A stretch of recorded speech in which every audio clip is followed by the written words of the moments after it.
Good afternoon, everyone. My name's Claire Robinson. I'm the Customer Relationship Manager here at KRC. Thank you for joining us all for our monthly Agile webinar, which today is all about the golden rules of sprints and time boxes. This is the rescheduled webinar that we unfortunately had to cancel on Friday. As many of you will have heard me say on Friday, this was due to a power cut which happened just 10 minutes before we were due to go live. This was due to the extreme flooding in the southwest of England. Apparently a pylon had to be removed because it had become unsafe in all the flood water. So thank you for joining us again today. If you've missed any of our previous webinars, you can access all of the recordings on our website at AgileKRC.com. Just look under the resources section and then click on webinars.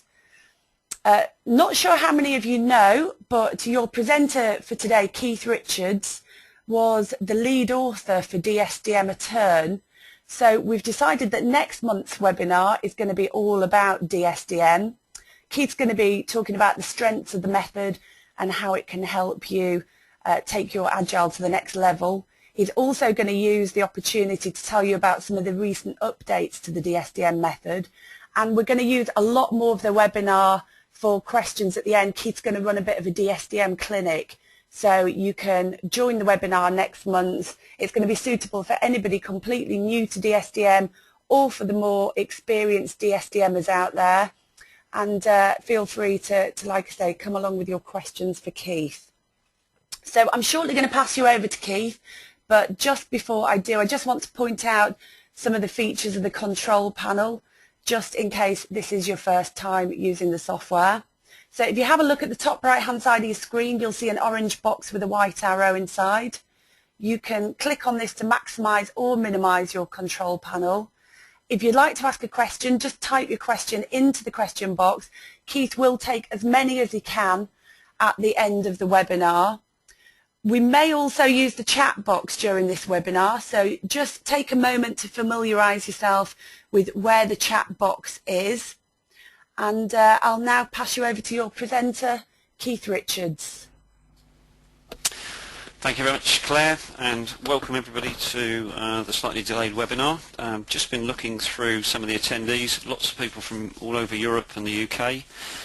We've got some USA as well, and just looking through the list, somebody from Chile. I think it's the first time we've had someone on the webinar from Chile, so good morning to you over there in Chile. We had a conversation with a customer recently, and we've had this a couple of times when people are saying, to be honest with you, there's several of us listening to the webinar, not just one of us. Is that all right? And it's more than all right. It's absolutely fine. I know we've got some people who've got sort of small theatres and they go and listen to the webinars there. That's absolutely fine by us. So hope you are, you're enjoying these webinars, because we're getting lots of really good feedback from them. I'm going to get going on the presentation sort of right now. A lot of you have answered the registration question. In fact, just about all of you. And just to let you know, in terms of time boxing and sprints, in terms of the people you're sharing the webinar with, we're looking at about 40% of people who are signing up for this are not doing time boxing or sprints at all. So you're on the the beginners level, and hopefully I'm going to give you some of the basics for you to get used to this. 23% are doing it and having some problems. 30% are doing it and getting on reasonably well, sort of in inverted commas average, and only 6% are doing very well with their time boxing and sprinting. And one of the reasons for that is it's not as easy as it looks. It is actually quite hard. A lot of it's counterintuitive, but hopefully I'll give you some advice and some guidance during this webinar. So let's get going, and if I can just move forward one page. What I'm going to do, just to give you some structure, some very simple structure, we'll go through the intros, some of the basics, what a time box actually is and what it isn't. I'll be talking about some slightly unusual forms of time boxing. There's one called IRC time boxing, and I'll explain what that is. But the main thing is really to give you the top tips and the golden rules so that you can actually get this thing to work in the real world. So first off, and I won't do too much on the intro here or any commercials at the end, but we do specialise in all things Agile. We've been doing this for a long, long time. I personally have been doing it for about 15 years. I'm also a DSDM director, but the Timeboxing and Sprints we're going to be talking about covers all Agile methods. Author of the book Agile Project Management, which is a classic piece of timeboxing because I had to hit a delivery date for TSO, the stationary office, and there was no way I could compromise the quality. I couldn't add extra resources, so I had to manage the content to hit a deadline. And just a bit of trivia for you, 98% of that book was delivered and 2% was de-scoped. And also, final point there, voted most valuable Agile player at the Agile Awards last year, which very pleased, and that was from my peers, so very pleased to have received that award. So let's get going. Timeboxes or sprints, I might use the word timebox more than sprint, or sprint word more than timebox. It's the same thing. Is the first learning point. So they're interchangeable. A lot depends on where you've been trained, who you've been trained by, and what sort of terms you're using within your company. But as I say, that's one and the same thing. So slightly different styles. They're not identical, but it's just, if you like, they've got slightly different heritage in terms of where they come from. So if you're in the sort of DSDM or the more sort of project management field, you'll be using timeboxing, and you'll be using it with something called MOSCO, which is a prioritization technique where certain things must be done, certain things should be done, certain things could be done, and certain things won't be done. That's the MOSCO technique. And the DSDM timeboxing approach is a lot more holistic in terms of how it sees the work that you need to do in your timebox. Now there's another sort of concept with a lot of other Agile in what are called business as usual or BAU environments, and often the word sprint is used. And this is slightly different, again fundamentally the same thing, but this is slightly different in the fact that the prioritization doesn't use MOSCO, it uses something called 1-2-3-N, prioritization or ordering. And this is when the work you're doing is typically isolated or decoupled. And they're sort of fancy words, but what I'm getting at is there's not a lot of dependencies inside the time box. So if you've got a list of 20 things to do, I don't know, let's say you're just putting 20 new pages up on an intranet, and there's no real dependencies or knock-on between these 20 things, then you're just going to start with the most important and then get onto the second most and the third most. There's no dependencies. So this is where in a lot of Agile approaches there's this thing called 1-2-3-N prioritization, as opposed to MOSCO, which is using dependencies. Now one of the first big learning points here about your timeboxing and sprints is to realize these are different beasts, and you need to use them in the right place at the right time. But by and large, I think the overlap is about 90% in terms of they've got many things in common, such as actually getting the team to build the time box and such like. And it is all about trying to hit a deadline, and sort of off we go. Now I just want to show you one slide here which I think is really quite important, and a lot of the training that KRC do, and whenever we vet our trainers and we spend a lot of time checking our trainers out, what we try to get in our when we train with customers, whether it's public or on site, is we try to get to this thing called why. If you know why you're doing it, and we can train you to understand why we do this, why we do that, this is going to help you when, if you like, we're not there, or the training course is finished. And one of the most important things about timeboxing is to understand why we're doing timeboxing, because it might seem obvious, but it isn't. And the key thing here is to realize the benefits you get from timeboxing, because it's not just a couple of things that are useful or, oh, that comes in handy. These things are almost, I would go as far as to say, vital, and they're very big wins. So being on time, just generally speaking, has got many benefits. But what we mean by timeboxing and sprints is we're trying to be on time, but we're trying to be on time at all levels. We're trying to be on time over 1 week, over 1 month, over 1 year. It's on time at all of these levels. But the benefits are huge, and they are many. So that's one of the first things to really get a handle on, that there are huge benefits and there's lots of them.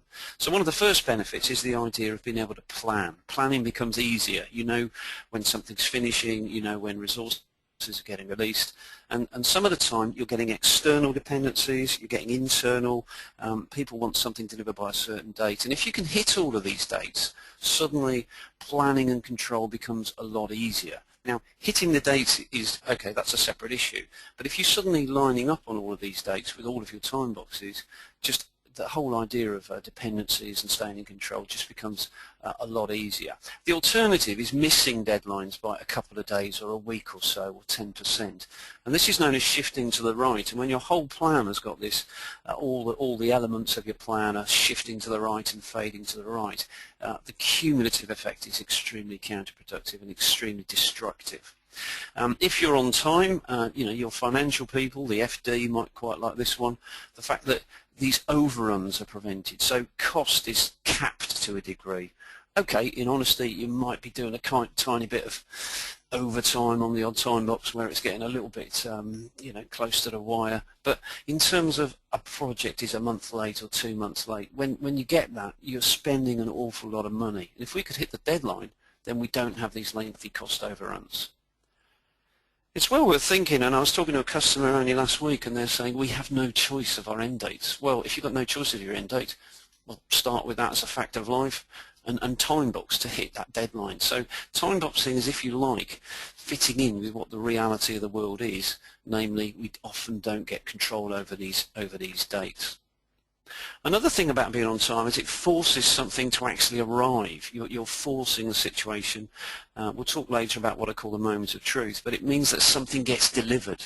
It's all right, another month, oh, can we have another week, and waiting for the first delivery of something.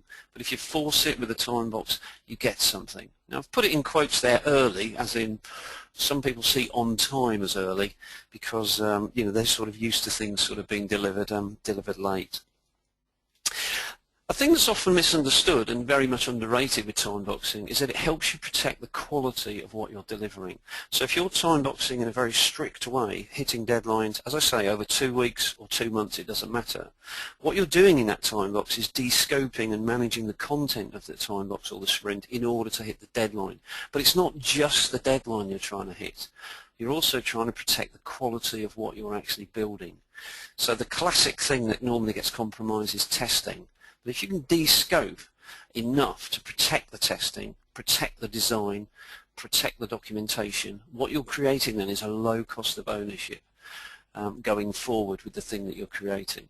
This is very much missed by most people in the Agile space. They're hitting deadlines, but they're hitting deadlines with poorly built products or poorly built software. This then are sort of chickens that come home to roost later. Now, the final thing on this slide is what I also think is people almost are reluctant to say this sometimes, but it's what I call reputation or kudos, just quite simply how it looks. So if you're an engineering company or an IT department and you're just delivering stuff and it's on time all the time, every 4 weeks, every 2 months, this stuff gets delivered on time and it's good, it just looks brilliant in terms of how your customer might view you and how they might react to you. Now, it's not my joke, so I don't mind if you don't laugh, and some of the customers who are on the webinar will recognise the analogy, but there's a saying that if an IT department had been in charge of the Titanic, it would have missed the iceberg by about 2 years. Now, that's the reputation some people have, and okay, that's an IT example, but that's the reputation some people have for how likely it is to be on time. Just think how it'd feel if suddenly that turned completely around. 180 degrees, as in suddenly we're on time all the time. This is why time boxing is so powerful, and this is why this slide is also very important, because it gets to the crux of the why. If we can get this, we're in a good place. There's not just a couple here are useful, all of these are massive benefits, and this is why things like DSDM and Agile go after this idea of being on time. Okay, let's get on to the basics. Bear in mind we've got quite a different level of skill listening to the webinar, but some of this is by way of a reminder, not a bad idea anyway to get to the basics. And one of the things about time boxing, and the key word on the screen there at the moment in the middle of that sentence, is the word control.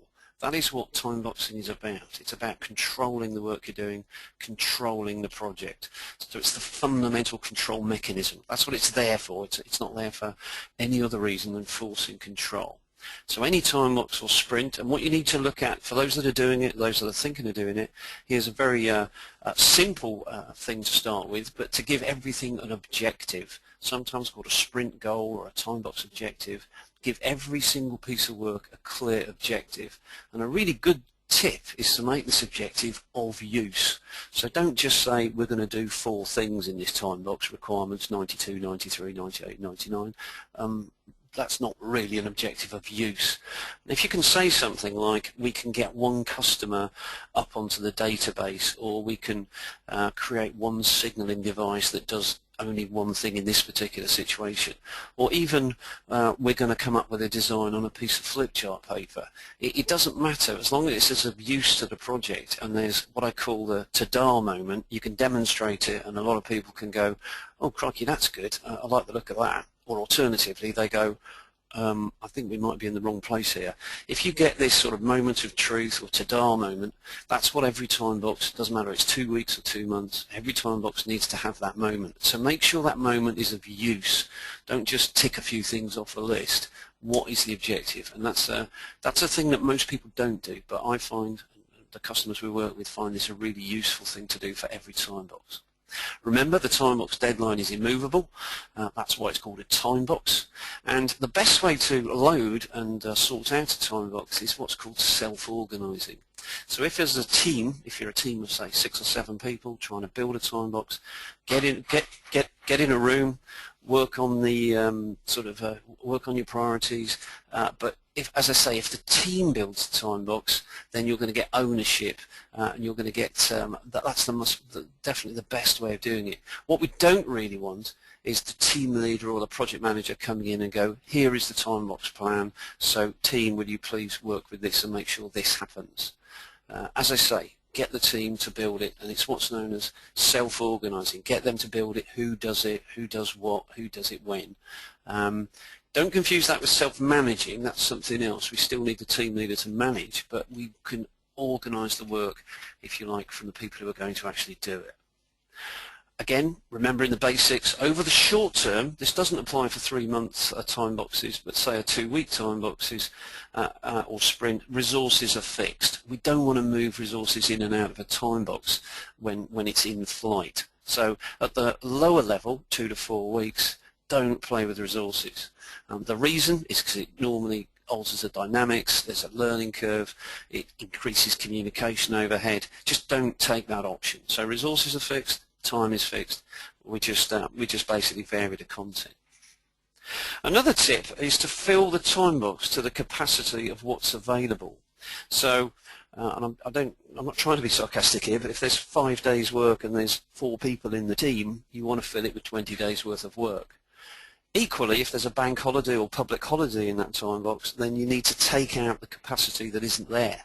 So just fill it with, say, in that example, 16 days work. But it's also very important to realise that if you've got some people in your Timebox that are getting pulled off onto other projects and having to support other things, then we need to take that capacity out. So if one person is working sort of 1 day a week doing some business as usual work, then, you know, just face the facts and take that out of the Timebox in terms of its capacity. Remember, again, these are the basics, and again, sometimes the basics get overlooked, but you manage the Timebox or the sprint by varying the content. So after, you know, if you're on a 4-week Timebox and you're sort of halfway through and you're falling a bit behind, drop some of the content out. Don't vary the quality, don't play with resources, don't move the deadline. Another point about basics, it depends on your context, it depends whether you're in business as usual or projects, we'll look at that in a moment, but if you're in control of the lowest level Timeboxes, you're in control of the ones above, and that's again another basic with Timeboxing. But again, a lot of people just see the low level Timeboxes in isolation, they don't see where they are in terms of the bigger picture. Right, it's time for a poll. So what I'd like you to do, I'm going to get a poll up on the screen in a moment, and I just want to see what sort of prioritization people are using in terms of their Timeboxes at the moment. So I'm now just launching a poll for you, which should be up on your screen. So if you have a look at that, I'm just interested to know what sort of prioritization you're using. And remember, for those that are new, there is an option there saying, you know, we're not using them yet. But I just want to know how many are using Moscow, how many are using rank order. And in fact, how many are using both?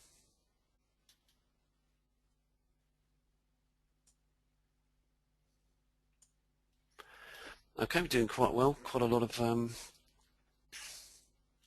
stuff coming in already. I'll just give you another 5 seconds on there.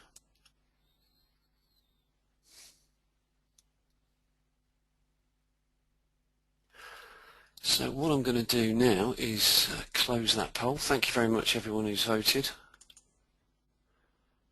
And I'm now going to share the results with you. One of the most important things I always do on these webinars is that if you see other people's information, it's quite interesting. Now, a lot of people there are using Moscow. Over half are actually using Moscow. So that means to me that probably most of you are working in project environments. We'll come on to that a bit later on. 15% using rank order, and only a few that are just going for it. And there's nothing really necessarily wrong with going for it. I'd rather you did some time boxing rather than nothing. But as I say, if you could use a bit more structure in there, that helps you can manage the actual content of these time boxes.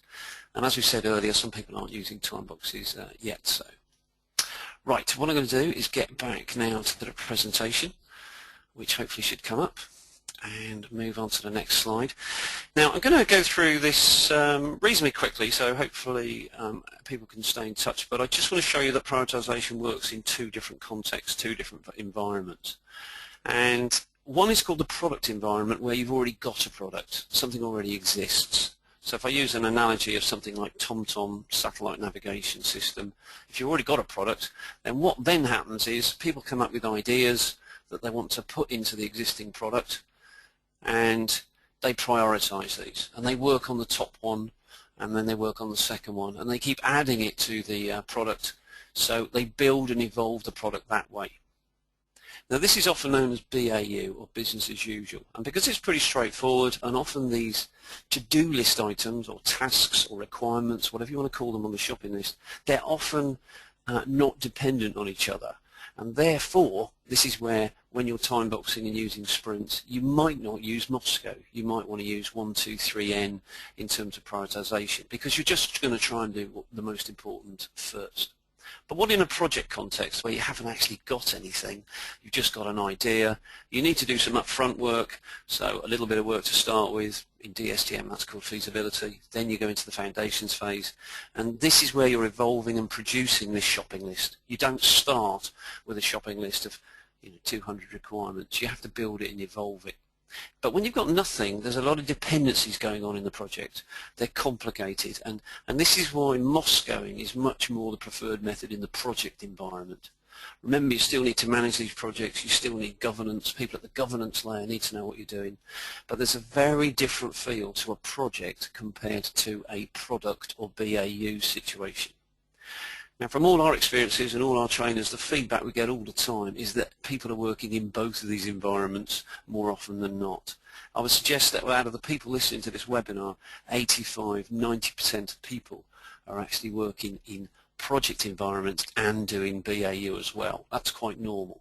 So my biggest advice for you at the moment is just use different prioritization techniques to suit those conditions. 1, 2, 3N is normally best for product environments. Moscow is normally best for project, but you can interchange them slightly. You can certainly use 1, 2, 3N in a project environment in certain builds of certain components. So I don't want to be exclusive here. I'm just trying to show you a more likely or realistic tendency.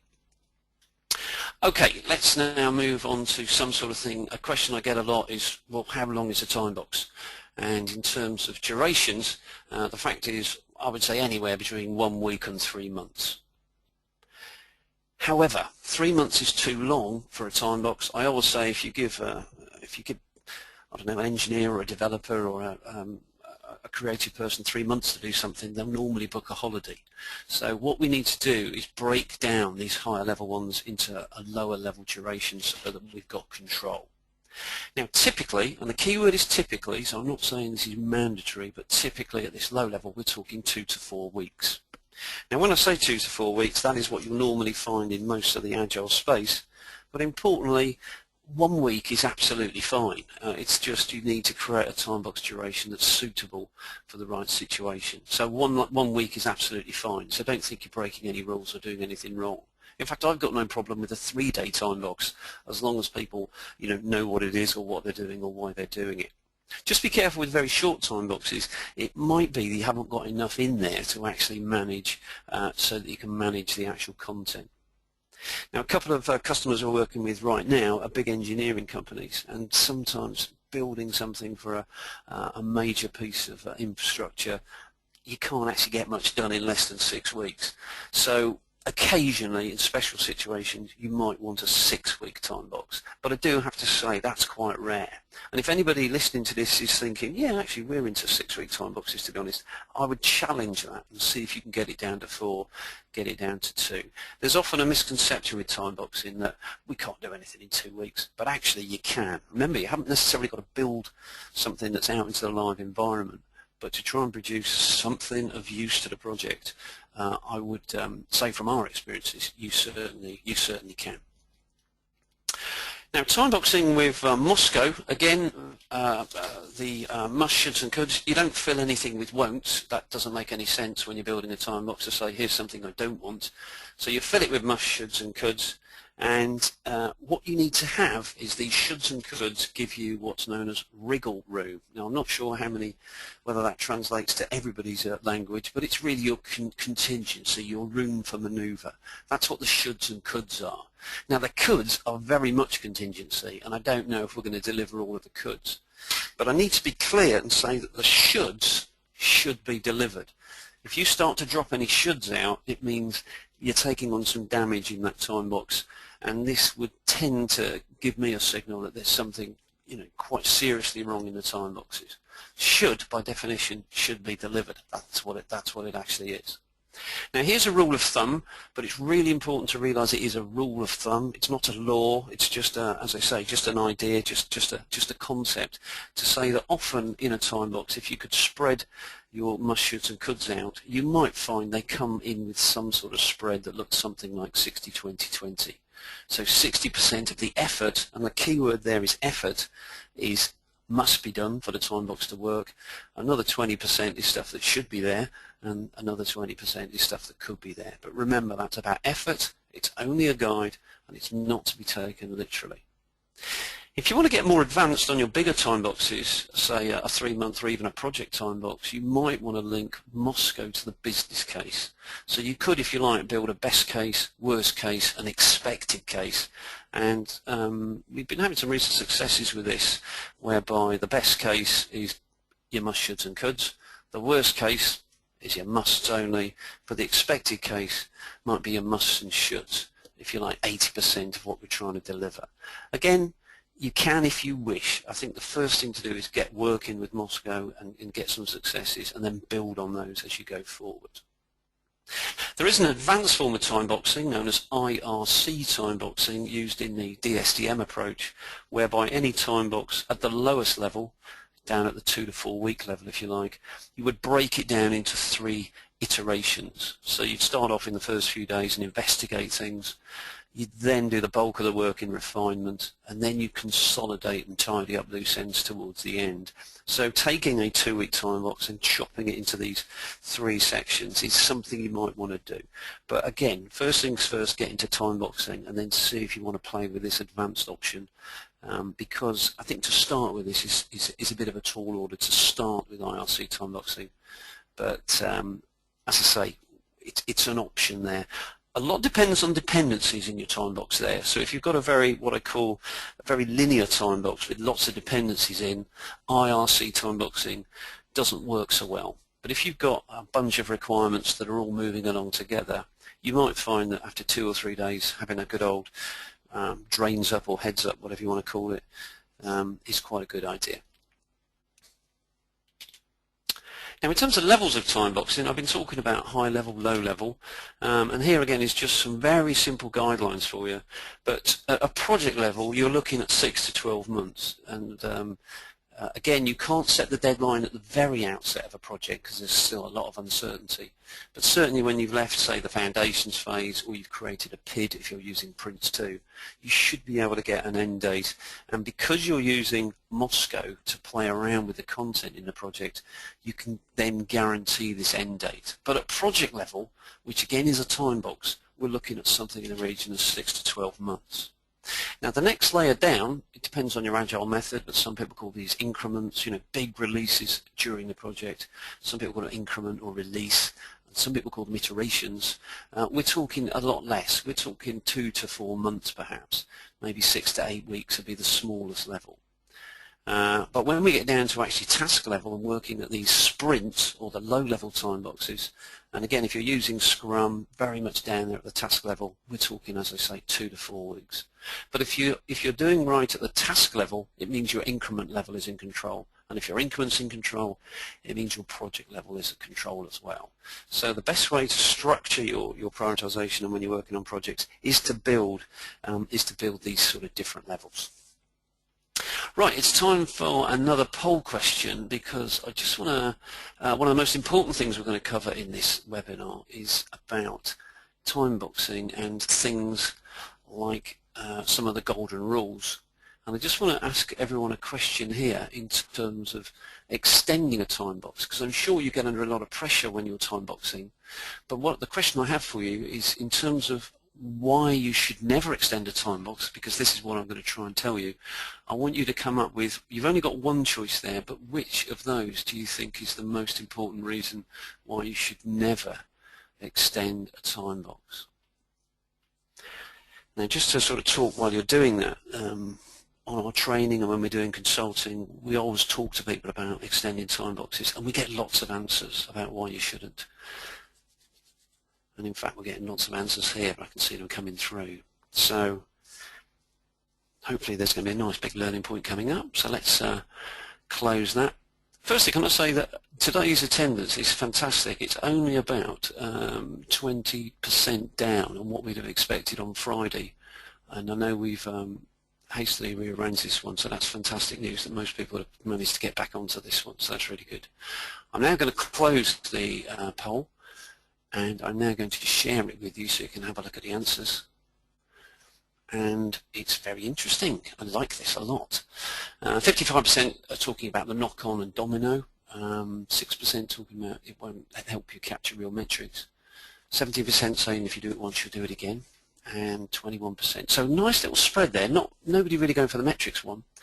Now, the most common answer in terms of all our experiences with all the people we've worked with is the domino effect. That is the most common answer, and over half of the people have gone for that, which is, I'm slightly surprised, but also what I'm trying to say is you're not alone. That is the most common answer. But from a KRC point of view, and with all the advice and guidance I can give you, I would suggest to you that the most important thing is actually option number 3 there, and that is once you extend any time box anywhere, the biggest impact is you break the whole culture of time boxing. If you do it once, you'll do it again. It means it isn't really a time box. It means moving the deadline is an option, and we want to close that option off. Now, to the most people who've gone for things like the knock-on effect, trust me, that on its own is a bad enough reason to not do it. So you're not wrong by talking about the domino effect, but what I'm trying to say is, from our experiences, the far greater problem is the signal it gives everybody if you actually start playing with these deadlines and go, oh, I tell you what, I know we said Friday, but let's go for Monday. Once you do that, you get into a scenario which I call all bets are off, and that's why I'm saying surprise answer possibly, but trust me, this is what we see firsthand in the real world. So let's have a look at a little bit more, and after some of these polls we go a little bit crazy sometimes. There we go. Time boxing, top tips. Never extend a time box, ever. You need to fail. If you can't do a time box, and remember there's plenty of contingency in there, well, we don't want to extend to run away and hide from the truth. We need to fail and learn. So this point about failure is, if you're going to fail, let's fail quick. Remember the different levels of time boxing. If we're failing at these low-level time boxes, we need to sort this out quick, and we need to understand where we are, because this will percolate up to the higher level time boxes. Do not ever use the expression, we'll catch up. That is a cardinal sin in timeboxing. You need to correct and you need to sort out your problems as soon as you can. Because what you're trying to do is avoid what's known as the bow wave. If you keep moving things to the next time box and the next and the next and we'll do it later, suddenly you build up this huge cocktail that's going to explode towards the end of your project. You need to sort it out quick. That's why if we really are trying to do, say, a 6-month project in 3 months, we need to fail as quickly as humanly possible. If you support your Timeboxing sprints with daily stand-ups, so that's a daily meeting, I was going to say every day, but most daily meetings are. If you support all your things with these daily meetings, you keep a very close handle on whether we're going to make it or not. If you're using Moscow, take care with what I call won't haves. When you talk about won't have, are we talking about we won't have for this task level time box, or are we saying we won't have for the project? If you're dealing with the business or the customer or the user, they really need to know what you're talking about because a won't have for the project means you ain't getting it, period. You may get it another time if there's a release 2, but whether there'll be a release 2 or not, we don't know. So be very careful with what level of time box you're referring to when you're talking about a won't have. Now in terms of parallel time boxing, so if you've got a team A and a team B, you could be working in parallel streams and team A will have their time box planning and team B will have their time box plans, and that's absolutely fine. They might synchronize at certain points, which is also fine. We don't want anything overlapping. You know, a time box is a finite piece of time, and really we don't really want you working on more than time box at once.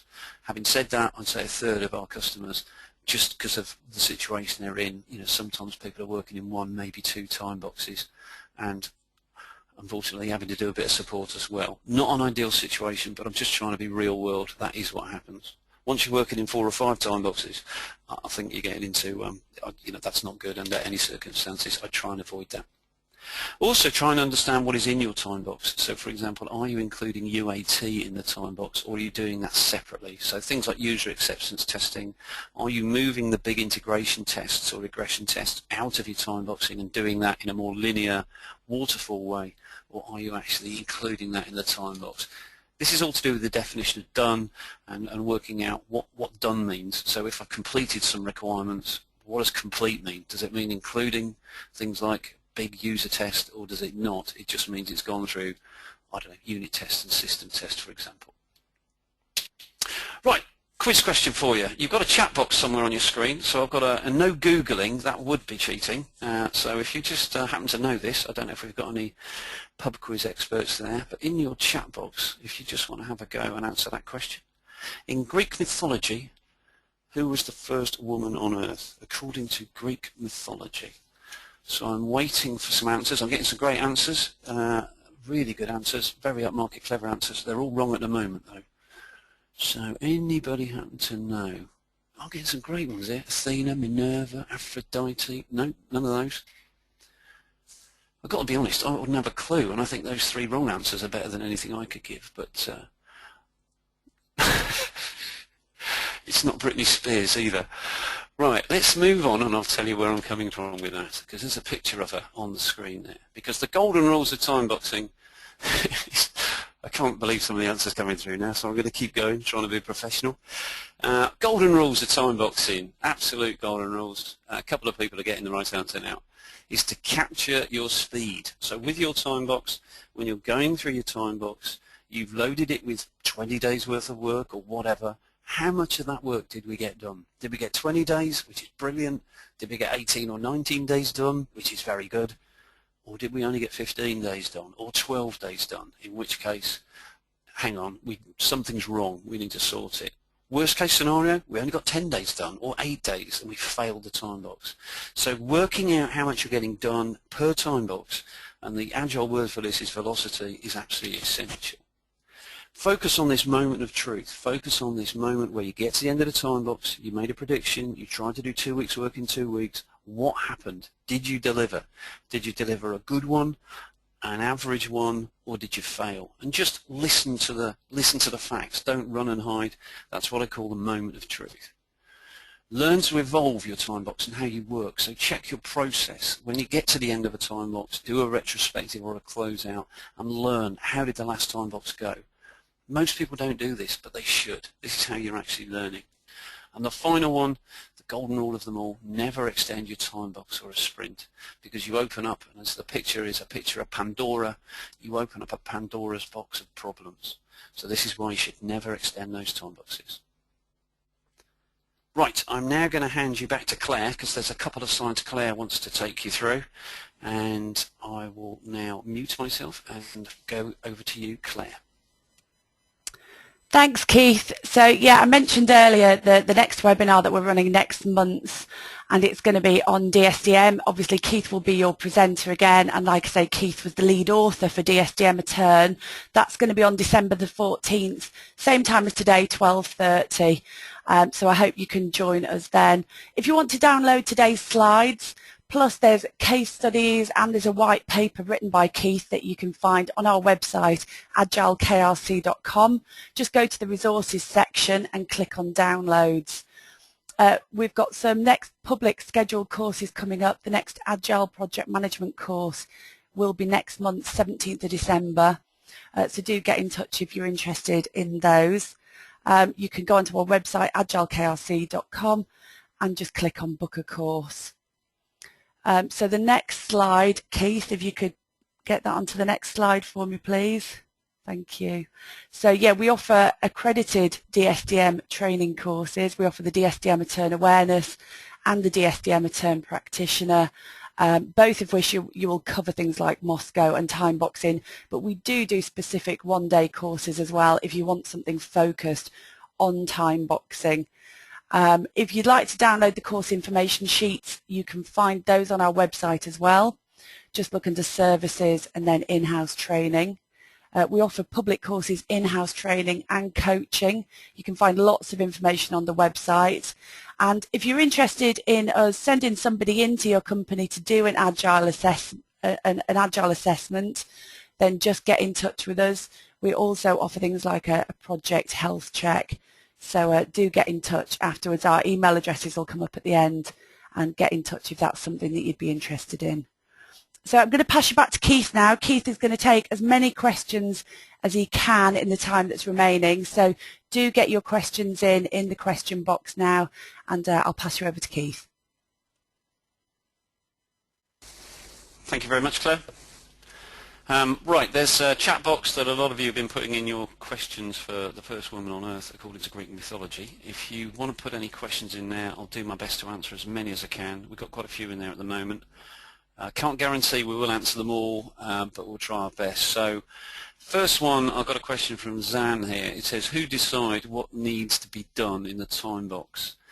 Now, I think this is to do with more the levels of your project, and it depends also on the level of the time box. So in terms of an increment time box, you're going to want some pretty high up business or customer people deciding on what would be a good deliverable from an increment. Whereas if it's a 2-week time box and you're trying to produce an interim deliverable for your project, which might be a prototype or a proof of concept, you would need to engage with maybe lower level people from the business.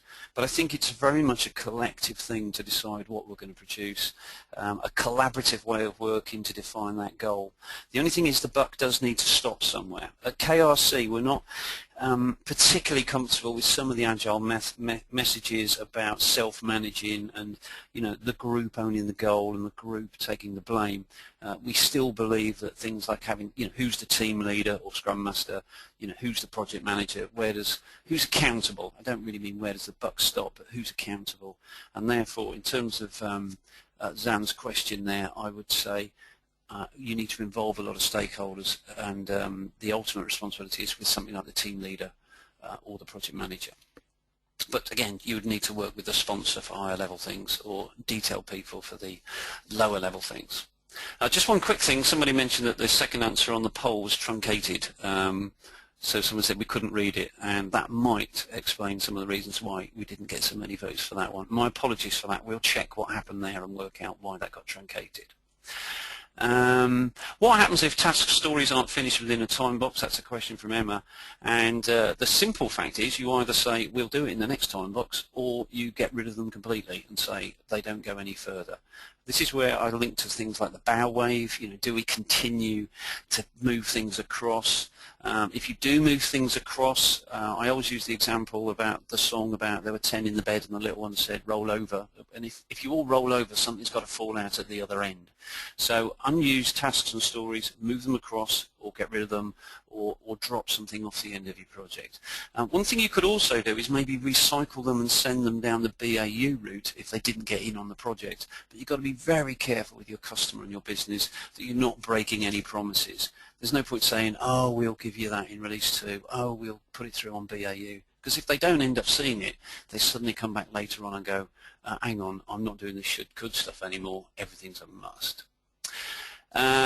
What happens if we, from Vaidas has said, what happens if we finish everything in the middle of a time box?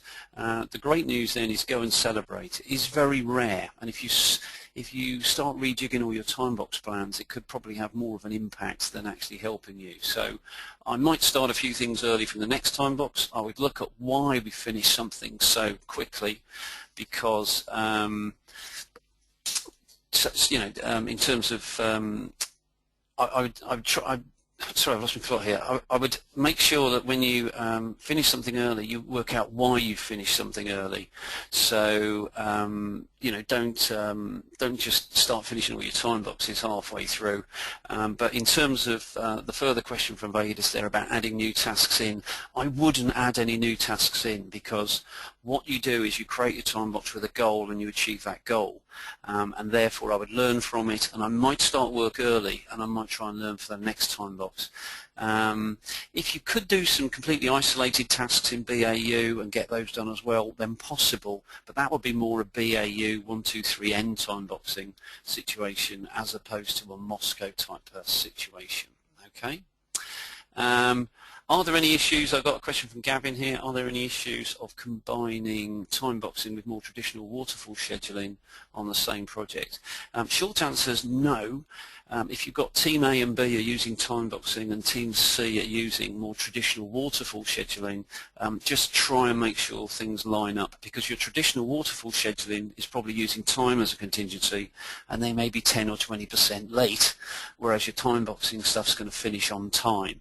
So I would try and synchronize and line up the plans accordingly. Another good example, Gavin, that might happen is you've got a third-party supplier that isn't playing by your rules, and you've then got to manage them as an external risk, and maybe try and synchronize your dates to hit theirs. But as I say, actively manage people not playing by your sort of rules there. Okay. How else do we got? Stephen has got a question here about how would you approach replanning of a sprint if the scope of the sprint changes based on the business need? Now this is a very dodgy area, and this is where you've got to be very careful, because if it's detailed scope change, I'm not too bothered. Namely, the sprint goal or the time box goal still remains the same. But if it's a little bit more serious, what I call the goalposts are moving, namely we thought this time box was about X but it's now about Y, then there's something more serious going on, and I think you need to escalate that at a project level and see why a 2 to 4 week time box is suddenly its scope has changed. That would again, not knowing the situation particularly, but I would suggest things like the project hadn't got off to a good start, or we're not getting a really good engagement with the business people. There's a saying that if the depth of the scope changes, we can handle that, but if the breadth changes, as I say, the goalposts start to move, this is bad. So Stephen, my advice for you there would be actually not quite to hit the red button, but I would take a pretty serious look at what's gone wrong here. That would be a symptom of project giving off that would worry me a lot. I don't think that's a minor. It'll be all right on the it'll be right on the night. I'm getting a few other people telling me different first women on the earth. Remember, this is Greek mythology. There's a lot of people who, different beliefs have different ideas of who was the first woman. Again, it was according to Greek mythology, and the answer definitely wasn't going to be Donald Trump. Okay, right. How else have we got here? Because we haven't got much longer left. I've got probably time for one more. in terms of Kavita has said, how do you manage the domino effect if it does happen? And I think it's a really nice analogy, the domino effect, because if you don't stop the domino effect happening, it'll just go on forever and ever and ever. So the most important thing is, if you're getting a domino effect, is to, again, maybe not hit the red button to stop the project, but get in a room and say, we're having a problem here. Remember, all your time boxes and sprints are loaded with contingency, and therefore, if you're having a domino effect, it means there's something more fundamental going wrong. Normally, it means your estimates are wrong, and they're out by quite a significant factor. So the first thing to do, I wouldn't manage the domino effect. I'd treat it as a moment of truth, and I'd address it as a serious problem and find the root cause. Now, I'm just going to end now, because what we try to do, I'm talking about being on time, so I know there's a few questions I haven't got to. Maybe I might get to one or two and reply by email, but again, I can't guarantee answering everybody's just because we get so many.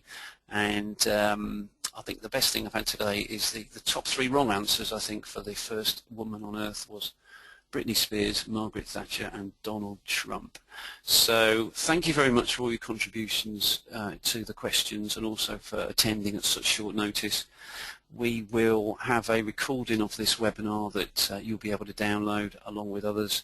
So I want to thank you all for turning up to the webinar, and this is Keith Richards saying goodbye.